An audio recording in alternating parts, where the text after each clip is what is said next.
వీరికి కుట్రలు కుతంత్రాలే కాదు, మోసాలు వెన్నుపోట్లే కాదు, అబద్ధాలతో గ్లోబల్స్ ప్రచారమే కాదు, కుటుంబాలను చీల్చడంలో కూడా బాగా అనుభవం ఉందని చెప్పి కూడా మీరందరూ కూడా చూస్తా ఉన్నారు ఈ మధ్య జరుగుతా ఉన్న పరిణామాలు.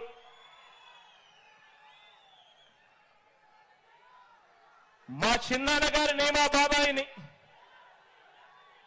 వివేకం చిన్నాన్నను ఎవరు చంపారో, ఎవరు చంపించారో ఆయనకు, ఆ దేవుడికి, ఈ జిల్లా ప్రజలందరికీ కూడా తెలుసు. కానీ బురద జల్లేందుకు ఇద్దరు చెల్లెమ్మలను ఎవరు పంపించారో, వారు వెనకాల ఎవరు ఉన్నారో మాత్రం మీ అందరికీ కూడా రోజు కనిపిస్తానే ఉంది. ఇంకా ఆశ్చర్యం ఏమిటో తెలుసా? ఇంకా ఆశ్చర్యం ఏమిటి అనంటే, వివేకం చిన్నాన్నను అతి దారుణంగా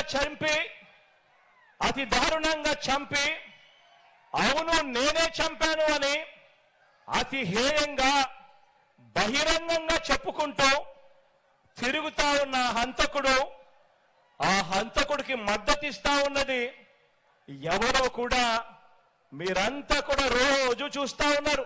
రాజకీయ స్వార్థం కోసం ఎవరు చేస్తున్నారు? 5 ఏళ్ల క్రితం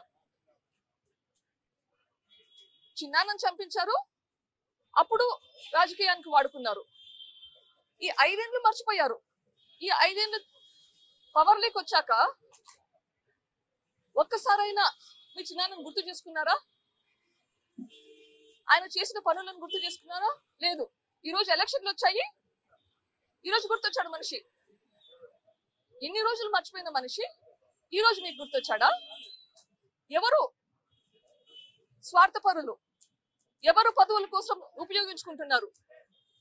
ఆలోచించండి. ఎలక్షన్స్ వచ్చాయి, ఎలక్షన్స్ లో ఓట్లు పడాలని చెప్పి సానుభూతి కోసం మళ్ళీ ట్రై చేస్తున్నాడు.